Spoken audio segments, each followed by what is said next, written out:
안녕하십니까, 문플란TV입니다. 김학의 전 차관 불법 출금 사건에 대한 수사를 맡고 있는 수원지검 형사 3부가 검사 5명으로 팀을 꾸려 본격적인 수사에 착수했습니다. 이 사건에 대한 윤석열 총장의 강력한 수사 의지를 엿볼 수 있는 대목입니다. 이번 사건을 풀 첫 번째 열쇠는 인천공항에 가짜 사건 번호가 기입된 출국금지 요청서를 내려보낸 당시 대검 과거사 진상조사단 소속의 이규원 검 입에 달려 있습니다. 이 사건 관련 공익신고서와 당시 대검 관계자들의 언론과 통화에 의하면 검사 이규원이 대검 기조부에 전달한 내용은 김학의 출금 조치 필요성이 있다 해서 그 후 진상조사단은 의견이 없다로, 그리고 다시 출금 조치 필요성이 있다로 오락가락했던 것으로 나타났습니다. 그런데 당시 이규원은 법무부 검찰 과거사 진상규명회와 보다 밀접한 관계 속에서 움직였습니다. 대검 진상조사단 자체가 법무부의 과거사 진상규명위원회 제안에 의해 만들어진 기구이기 때문입니다. 그런데 법무부 진상조사위원회에선 김학의 출금 필요성이 일찌감치 제기된 상태였습니다. 이용구 당시 법무실장이 출국금지 필요성을 제기했고, 위원이었던 김영민 현 민주당 의원이 이용구의 이 같은 입장을 대검 진상조사단 이규원에 전달하는 등 이규원은 대검과 법무부 진상조사위원회와 밀접한 연관 속에서 움직인 정황이 나타납니다. 이용구도 자신이 당시 과거사위원회 회의에서 출국금지 필요성을 언급한 사실 자체에 대해선 시인하고 있습니다. 이규원이 연락을 주고받은 또 하나의 채널은 청와대 민정수석실로 보입니다. 당시 청와대 민정수석실 선임 행정관이었던 이광철 현 민정비서관은 이규원과 사법연수원 동기일 뿐만 아니라 같은 로펌에서 한동안 함께 근무한 사이입니다. 법무부 진상조사위원회로부터 진상조사단 파견 검사 요청을 받고 당시 대검이 추천한 검사 중에는 이규원이 빠져 있었다는 점에서 결국 이규원이 진상조사단에 들어간 것은 청와대 이광철의 입김이 작용했다고 보는 것이 검찰 내부의 대체적인 시각입니다. 이에 따라 이규원이 출입국 담당 기관에 가짜 사건 번호가 기입된 김학의 출국금지 요청서를 내려보내기 전까지 김학의 출국 관련한 정보를 전달받은 곳은 두 군데였을 가능성이 높습니다. 하나는 법무부 산하 출입국 관리 부서이고, 또 하나는 이곳으로부터 주요 인물들에 대한 출입국 관련 정보를 전달받고 있는 청와대 민정수석실부터라고 할 수 있습니다.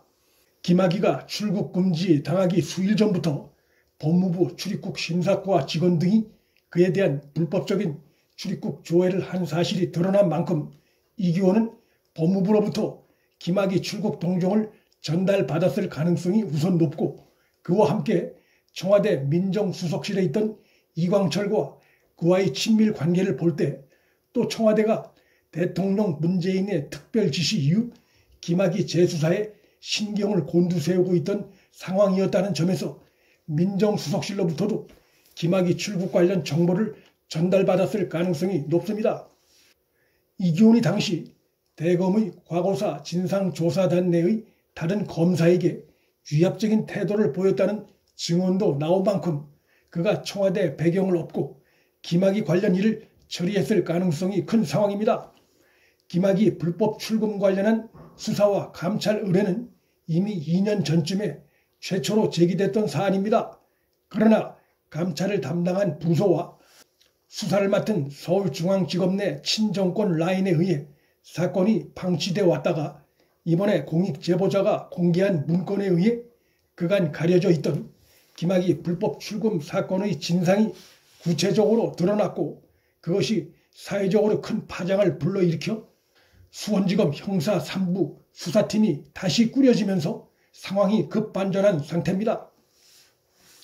특히 이번 수사팀 구성은 윤석열 총장의 수사 의지가 반영된 것으로 불법 혐의를 의심받고 있는 사건 관련자들이 긴장할 수밖에 없게 됐습니다. 사건을 재배당하고 수사팀 검사를 5명으로 충원한 것으로 봐 윤 총장이 권력이 연관된 의혹이 있는 이번 사건의 심각성을 상당히 비중 있게 보고 있음이 드러납니다. 대통령 문재인의 발언 닷새 후에 법무부와 검찰, 청와대가 김학의 불법 출금을 위해 조직적으로 움직인 정황이 드러난 만큼 궁극적으로 윤 총장의 수사 지휘의 칼은 문재인을 향할 것이 예상됩니다.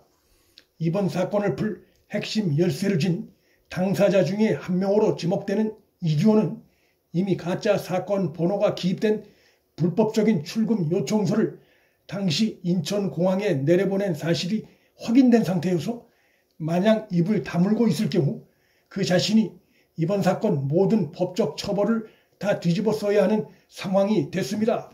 따라서 자신이 왜 불법적인 출금 요청서를 내려보내야 했는지, 또 김학의 출금 관련한 자신의 입장이 한때 오락가락했던 이유가 무엇인지, 또 피의자 신분이 아니었던 김학의 전 차관 출국 시도에 대한 정보는 어디서 입수했는지 등과 관련해 털어놓지 않으면 꼼짝없이 모든 혐의를 다 뒤집어 쓰게 생겼습니다.